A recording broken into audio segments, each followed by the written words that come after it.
Assalamualaikum warahmatullahi wabarakatuh. Salam sejahtera buat kita semua. Selamat datang Bapak-Bapak Ibu semuanya. Apa kabar? Dua topik ini, ISO 9001 versi 2015 dan ISO 14001 2016 ini akan dibahas oleh 4 narasumber. Yang pertama adalah Bapak Roni akan menjelaskan apa perubahan ISO 9001 2016 dibandingkan dengan versi 2008. Rekan saya ini Pak Roni, beliau adalah alumnus dari ITB Elektro, pernah bekerja di Islam Bersih dan Motorola tahun 1990 sampai 2005, dan beliau juga tadi sudah sampaikan adalah salah satu pemilik dari Proxys Group. Ya, cukup banyak pengalamannya. Kebanyakan di IT ya Pak, IT dan manajemen juga. Di sini ada di Kemenq, Jasa Marga, Garuda, Antam ya, juga kalau nggak salah di Bursa Efek maupun di OJK.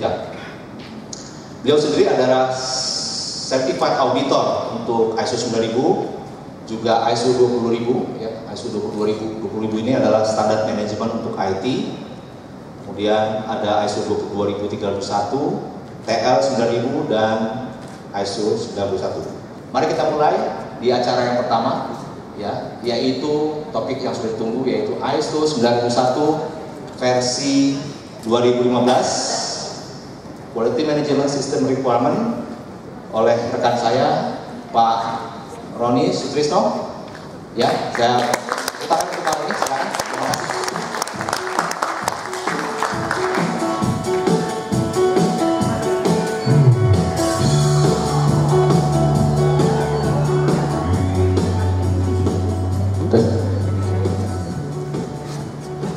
Ya, ini tampang saya ya. Oke, Bapak Ibu sekalian, Assalamualaikum warahmatullahi wabarakatuh. Jadi nanti saya akan membawakan yang cukup basic ya, cukup basic. Nah, sehingga tujuannya adalah saya tidak akan menjelaskan mengenai klausul-klausulnya satu persatu ya. Itu nanti saja, karena nggak mungkin juga waktunya. Namun ada hal yang prinsip ya, sesuai dengan perubahan ini tujuannya apa. Nah, itu sebisa mungkin bisa terdeliver. Karena kalau ya Bapak Ibu tidak memahami prinsipnya, tetap bisa lulus sertifikasi Pak. Nanti Pak N.A. Putra akan menginformasikan. Jadi kalau perubahannya hanya di tatanan dokumen supaya tetap lulus sertifikasi, ya bisa-bisa, cuman Bapak Ibu tidak mendapatkan benefitnya. Nah, saya nggak ingin yang itu ya. Saya ingin bahwa para ahli ini sudah susah payah merevisi dengan tujuan kita lebih baik ya. Oke, next. Nah, jadi ini bagian satunya, kita lihat. Oke, Bapak Ibu sekalian, ini motivasi dari perubahannya apa? Ya, kita lihat bahwa pasti sudah menjadi continual improvement. Nah, bagaimana masukan-masukan dari industri, terutama ya dari badan sertifikasi, dari authority, juga menjadi alasan perubahannya. Kemudian yang cukup penting adalah kompatibilitas dengan standar ISO lainnya. Nah, jadi kan kita harus kalau bisa satu sistem mencakup semuanya. Ya, kita masuk ke ruang kerja, ketentuan di sana sudah membuat kita aman, membuat kita nyaman, membuat kita secure, data kita aman, pekerjaan kita jelas, quality terjamin kan gitu. Nah, sementara itu Bapak Ibu sekalian, saya cukup banyak melihat kabar sedih nih terkait dengan ISO 9001 versi yang sebelumnya. Ya, kita lihat bahwa Pak SOP itu dokumen aja Pak. Nanti kalau sehari sebelum audit ya tinggal kita bikin aja dokumennya. Nah, gitu kan. Banyak juga yang gitu ya. Kemudian ISO 9001 itu bukan urusan direksi, bukan urusan pimpinan. Saya sudah ada menunjuk manajemen representatif atau MR. Ya, beliau aja lah yang ngurusin. Nanti di rapat mingguan, tolong kabari saja lulus apa tidak lulus, gitu ya.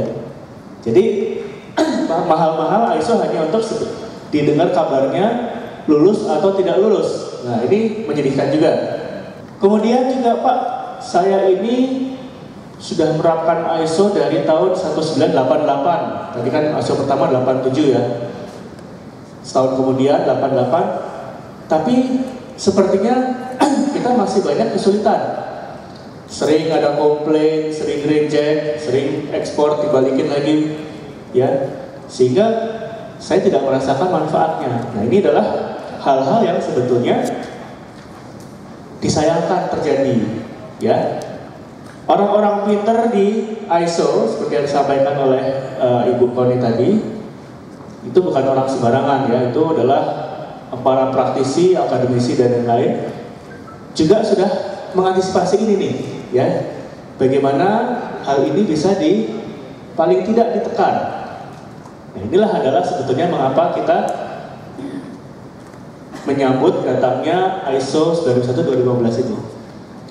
Jangan sampai Bapak Ibu sekalian, para ahli sudah memikirkan ini, kemudian kita menerapkannya hanya dalam tanda kutip ngakalin.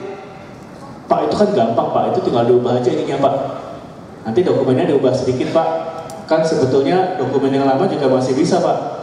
Nanti diubah saja, tambahin ini, tambahin itu, nanti audit pasti lulus. Iya, ya. Sekali lagi, jangan arahnya ke situ, ya. Oke. Kita lihat bahwa ini adalah perjalanan panjang dari ISO, ya.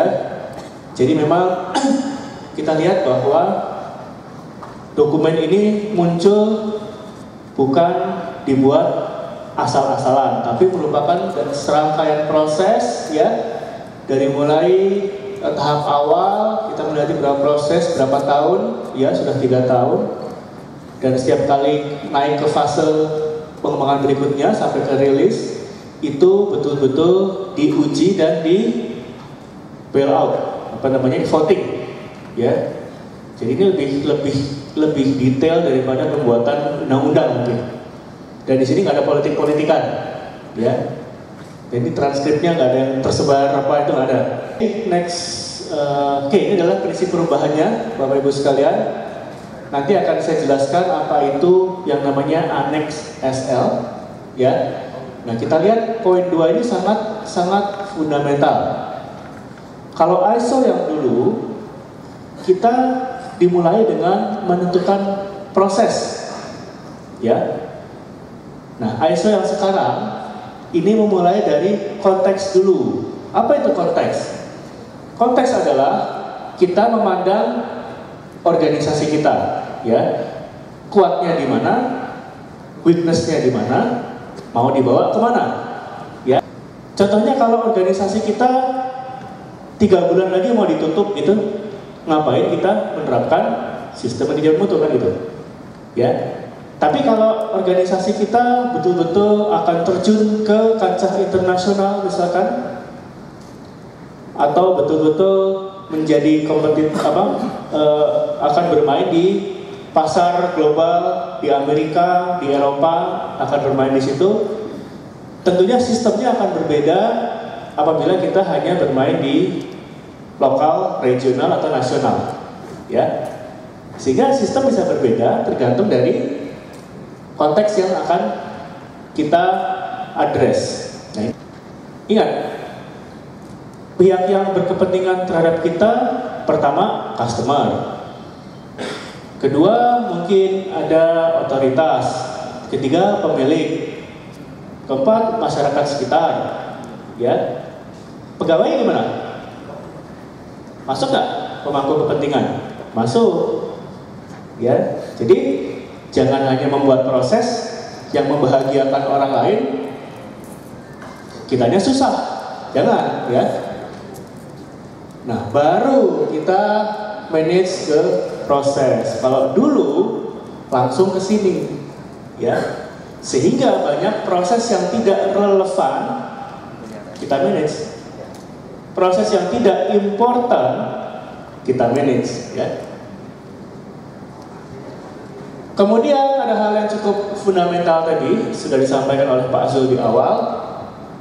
Ada yang namanya risk and opportunity identification, atau dalam filosofinya mereka menyebutkan adalah risk-based thinking. Nah, nanti Bapak Ibu sekalian akan ada sharing dari bapak-bapak kita dari OJK dan Bursa Efek. Ini adalah suatu OJK adalah organisasi yang meregulasi, mengawasi industri keuangan, ya. Dan Bursa Efek adalah penyelenggara trading untuk saham, di mana di situ di organisasi-organisasi itu resiko sangat-sangat dominan, ya. Industri keuangan itu risiko sangat dominan, sehingga kita bisa lihat bahwa financial industry adalah bidang industri yang paling mature menurut saya dalam menerapkan risiko, ya. Kredit kita tuh ada risikonya, ya. Kalau Bapak high risk itu nggak akan dikasih duit Pak oleh bank, ya. High risknya dari mana datanya? Datanya tukang ngemplang gitu, ya. Ya itu risikonya tinggi, bank akan mikir, ya. Tapi kalau kita hanya fokus di risiko, kita akan berkembang. Istilahnya mobil ada gas dan rem, dia cuma mikirnya rem terus, nggak akan berkembang. Jadi risiko itu bukan hanya harus di-minimize, tapi harus di-manage. Nah, nanti bagaimana risiko quality bisa dibuat menjadi mesra, ya. Nanti akan ada triknya. Nah, ini Bapak Ibu bisa mengambil prinsipnya, ya.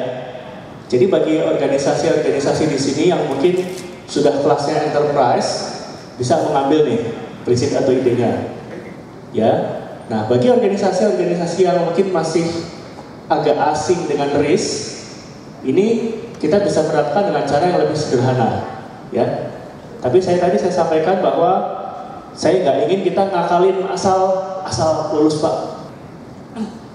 Nah, dengan kita mulai mengintroduce risk-based thinking ini, Bapak Ibu sekalian, berarti posisi dari sistem manajemen mutu berbasis ISO terbaru ini sudah naik ke level yang lebih strategik, bukan di level operasional lagi. Nah, itulah sebabnya tadi ada sedikit selentingan. Ini levelnya bukan level operasional lagi, bukan level day to day manage proses, manage SOP, ya, gimana cara menjahit, gimana cara masang ban, gimana cara merakit mesin, tapi sudah menjadi arah bagi organisasi kedepannya, ya. Lihat saja, kita bisa lihat bahwa komitmen dari top manajemen yang dulunya hanya 5 poin, sekarang menjadi 13 poin. Dan di ISO ini, manajemen, top manajemen, pimpinan puncak itu bisa satu board, ya, misalkan board of director, atau kalau organisasi kecil bisa 1 orang. Nah, beliau ini harus mampu mendemonstrasikan komitmennya terhadap quality dan terhadap customer focus, ya.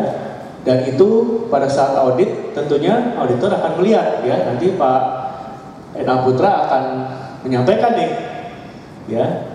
Bagi top manajemen ini scary nggak? Aduh Pak, bos saya ini paling nggak demen sama yang gini-gini Pak. Sekarang harus menjawab 13 pertanyaan, harus mendemonstrasikan bukan menjawab. Kalau jawab kan bisa dihafalin, ya. Nomor 1 ini Pak jawabannya, ya, kayak anak SD kan. Dia harus mendemonstrasikan. Nah, mendemonstrasikan berarti harus ada nggak cuma evidence, ya, tapi spiritnya, pemahamannya, ya, teladannya, ya, itu harus bisa disampaikan kepada auditor pada saat audit. Kemudian no management representative required, bukan berarti nggak boleh. Cuman yang dulu manajemen representatif ada kewenangannya kan, ya. Sekarang kalau mau pakai silahkan, karena tidak mungkin top manajemen ngurusin hal-hal yang operasional atau level detail.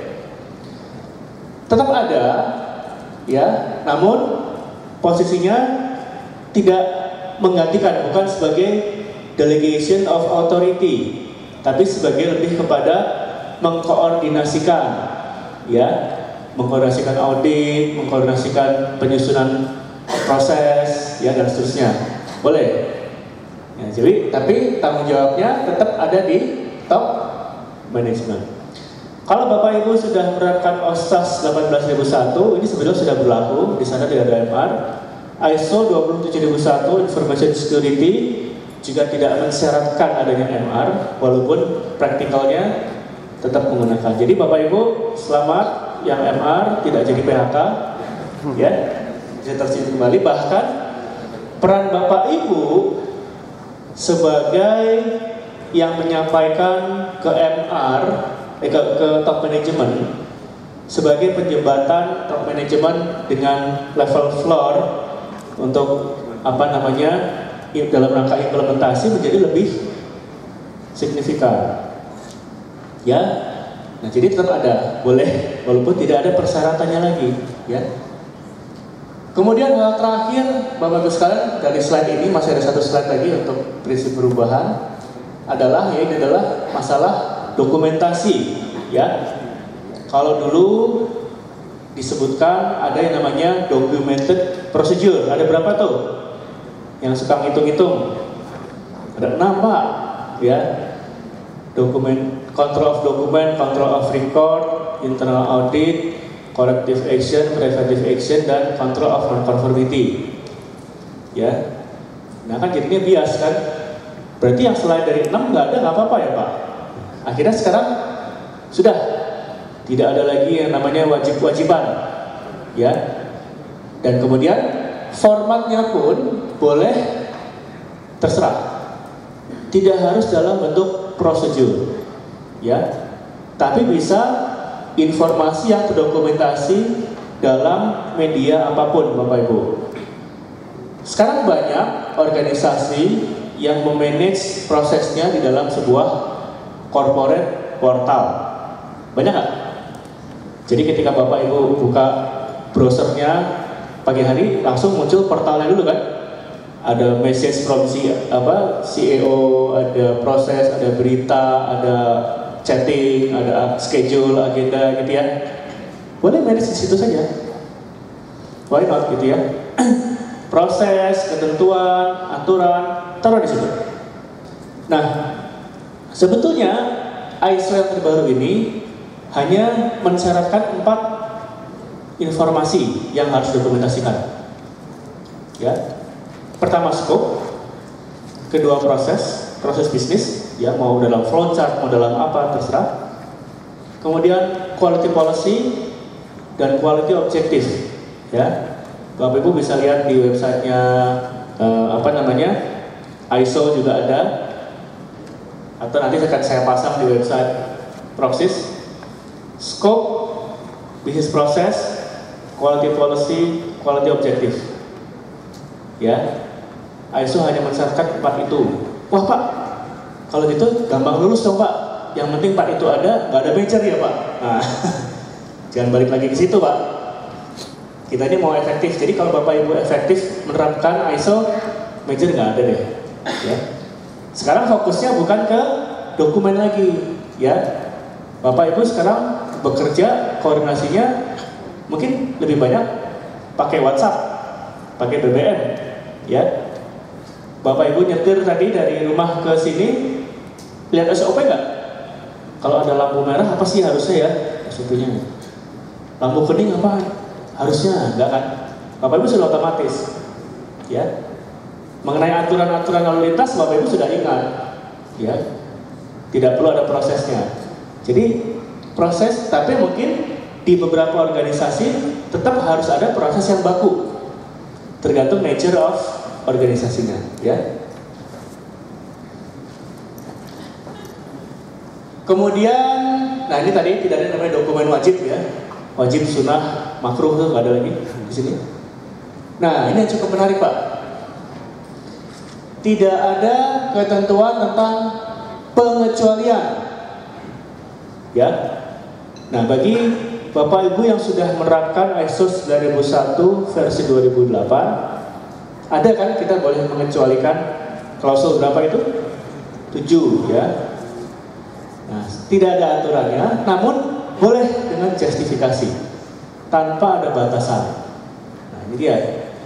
Berarti secara teori, Bapak boleh mengecualikan internal audit. Luar biasa ya. Bapak boleh mengecualikan manajemen review. Ya, biar gampang Pak, kecualiin semuanya Pak. Kecuali klausul pengantarnya Pak, klausul 3. saya kecualikan mana? Jadi pada saat stage 1 audit, nanti auditor akan mengkonfirmasi pengecualian. Pak, saya hanya satu klausul Pak yang relevan, klausul 3 aja Pak. Jadi auditnya langsung makan siang aja Pak ya. Jadi gini, boleh dikecualikan dengan justification. Nah, kalau Bapak Ibu mengecualikan internal audit, berarti Bapak Ibu ngajak perang sama yang bikin ISO. Kalau Bapak Ibu bisa mengalahkan justifikasinya, Pak, saya punya tesis Pak, 7.000 halaman yang menyatakan bahwa internal audit nggak perlu di organisasi ini Pak.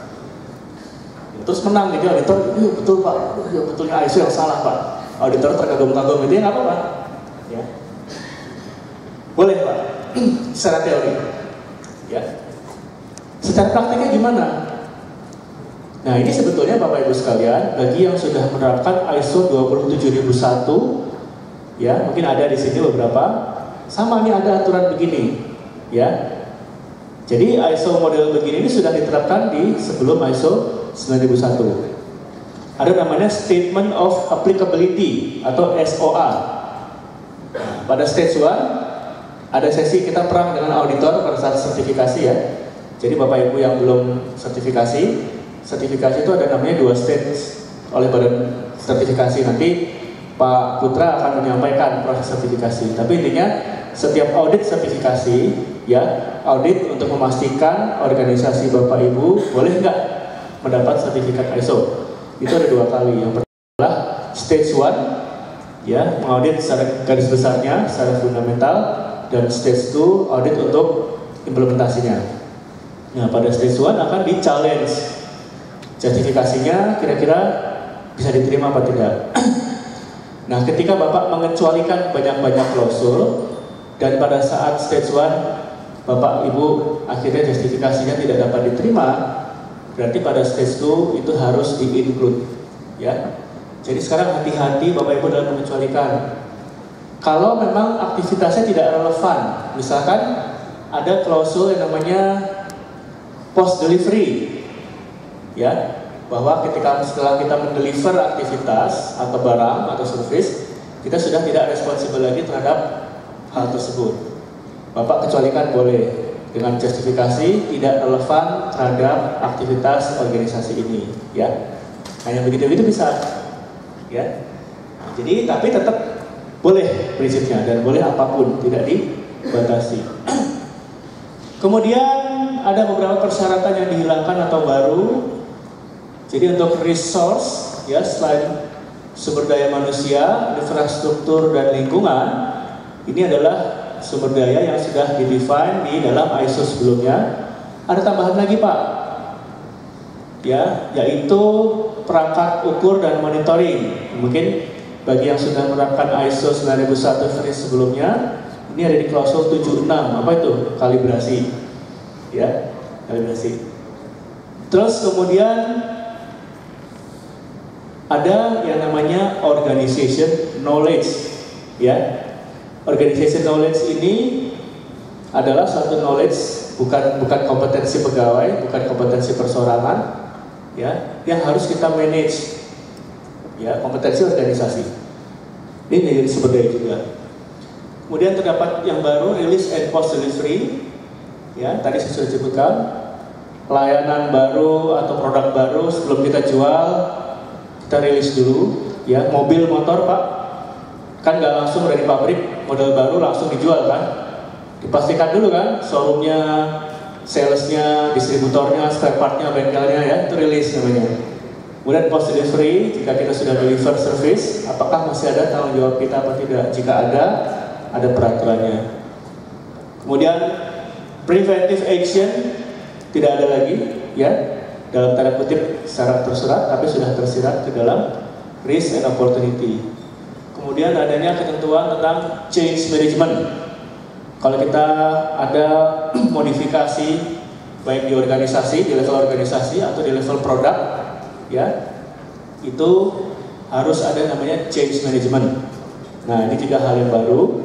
Ya, jadi sebetulnya ini adalah bagian dari improvement, ya, nggak, ya mengikuti perkembangan zaman.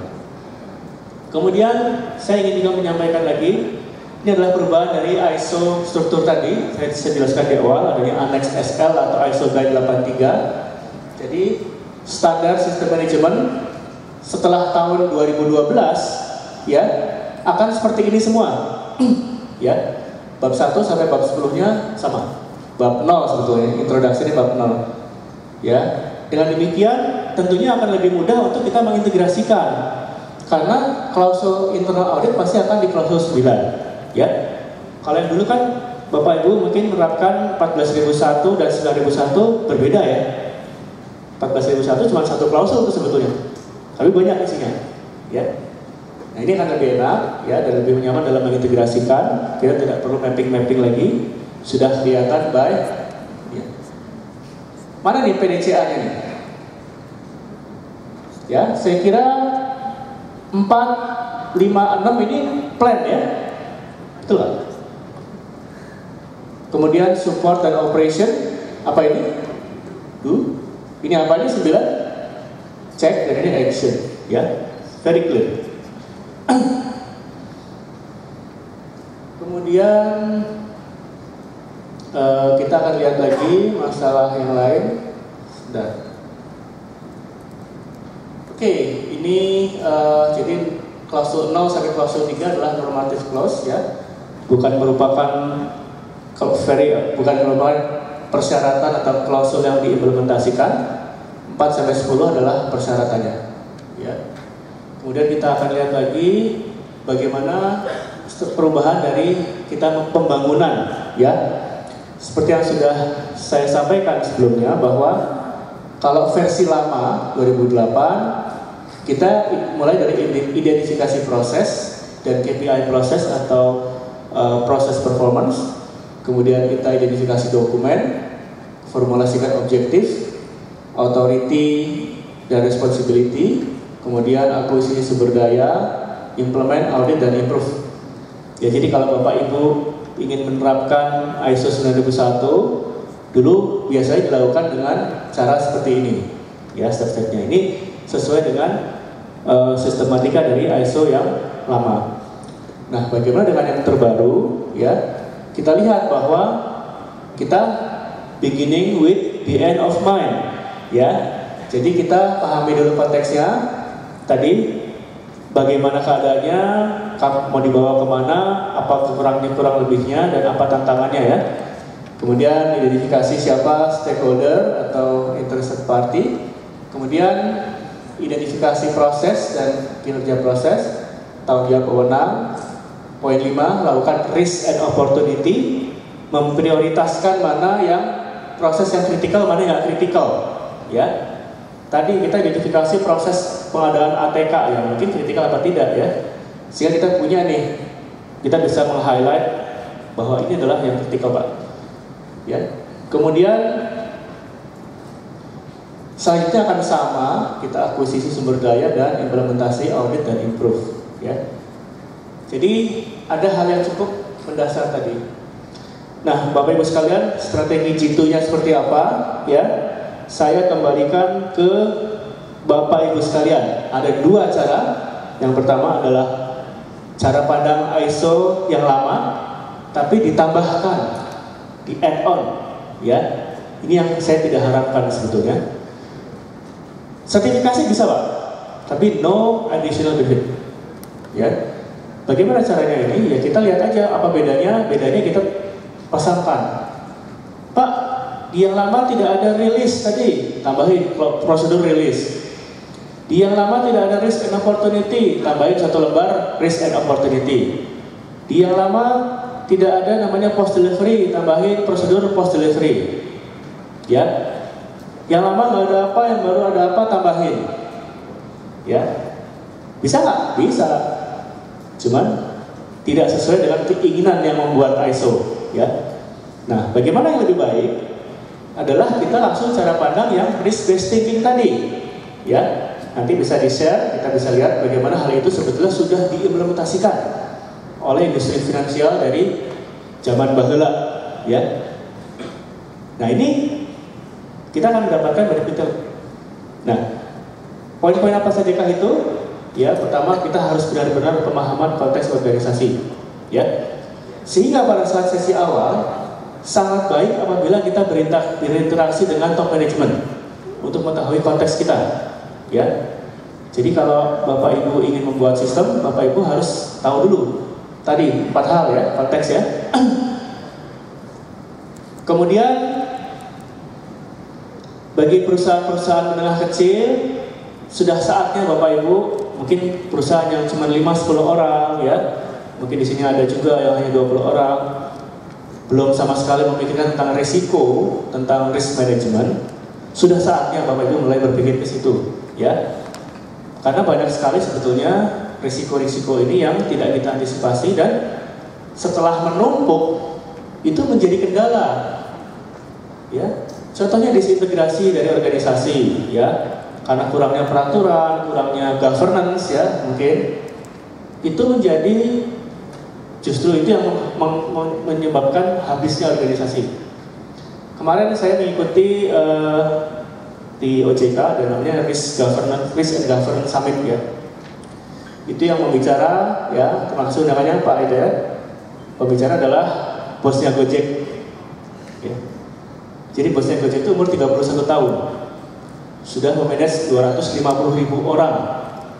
Itu sekelas wali kota gitu ya, wali kota kecil.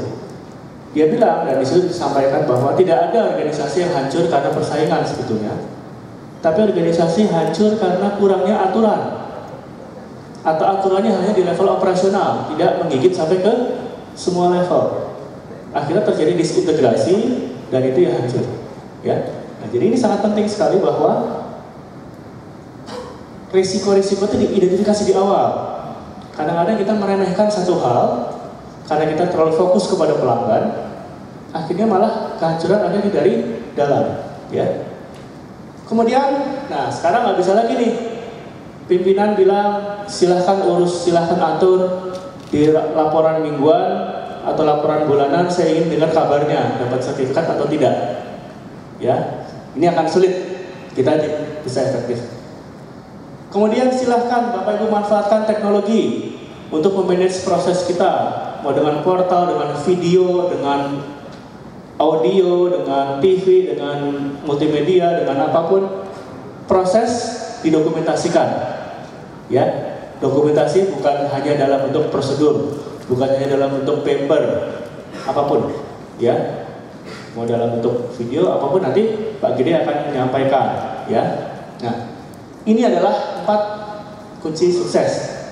Dan kalau Bapak Ibu bisa menerapkan ini, insya Allah ISO 9001 yang akan menjadi sistem yang membawa organisasi Bapak Ibu ke dalam level yang lebih tinggi.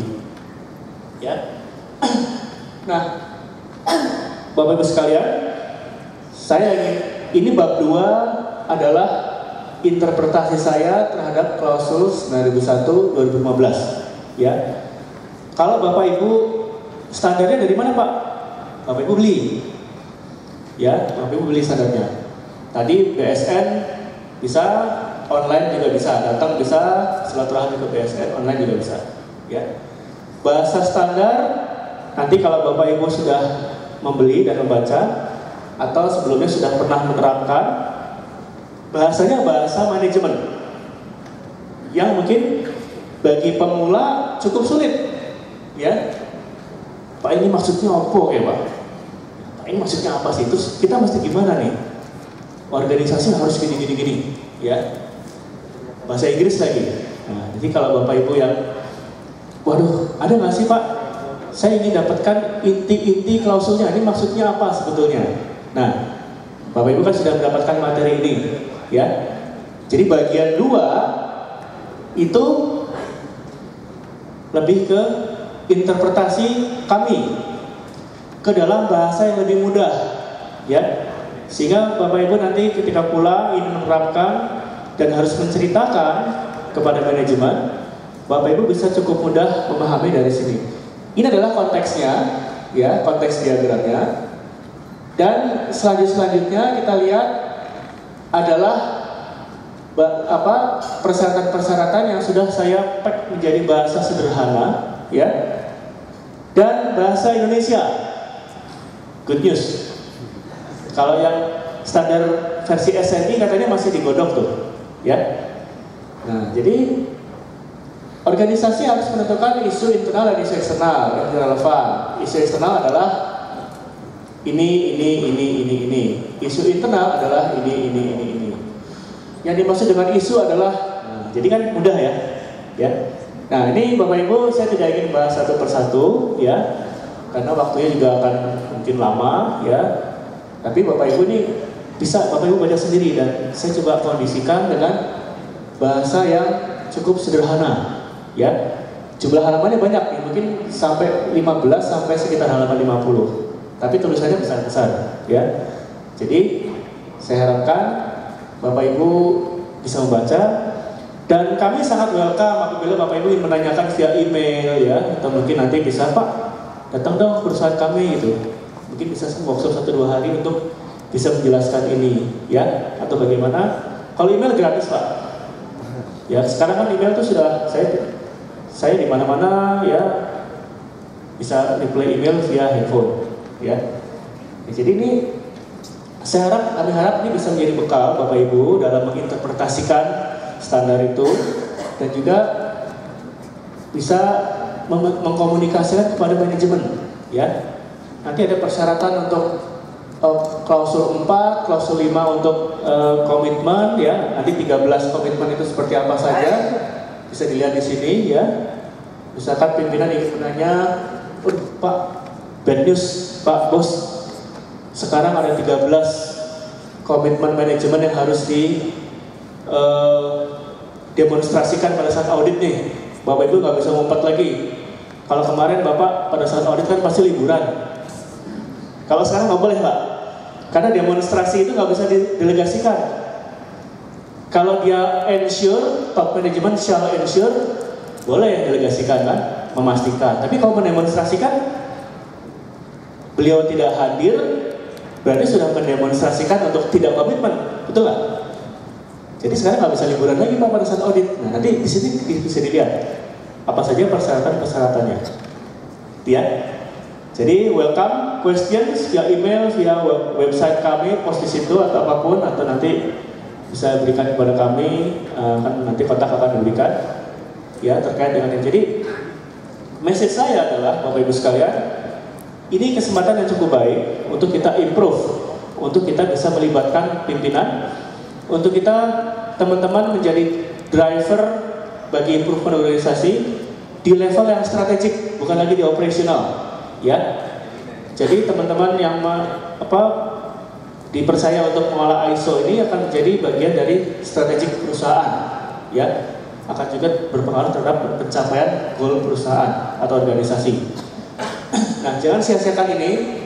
Maksud saya, jangan hanya, Pak, yang penting lulus audit. Nah, itu tolong disadarkan kembali, Pak.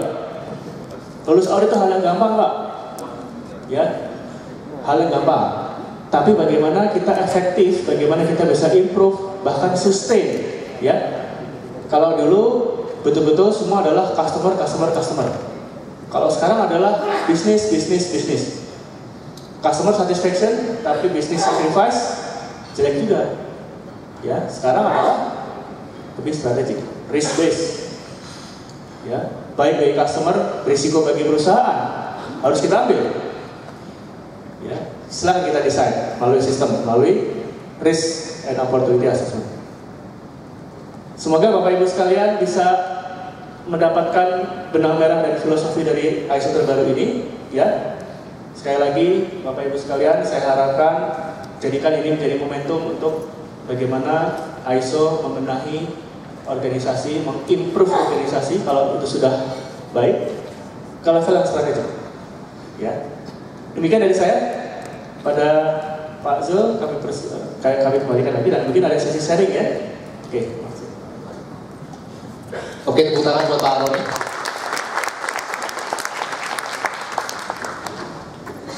Baik Bapak Ibu, ya waktunya memang mepet karena topiknya juga cukup banyak. Tadi Pak Aroni sudah sampaikan bahwa inti perubahannya salah satunya adalah ada risk management. Ya. Saya kira Bapak Ibu semuanya nanti akan ada sharing dari dua Bapak di sini, nanti akan saya jelaskan, akan saya sampaikan. Tapi yang jelas adalah versi baru ini sekarang mengadopsi risk management. Barangkali Bapak Ibu yang sudah menerapkan OSAS atau ISO 14000 mungkin sudah familiar ya.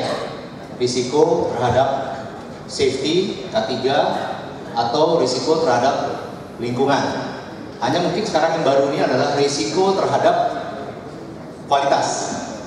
Kira-kira seperti apa itu? Nanti akan dijelaskan seperti ini ya. Contoh mungkin ya, saya tadi pagi, saya tinggal di Cilandak, tidak jauh dari sini.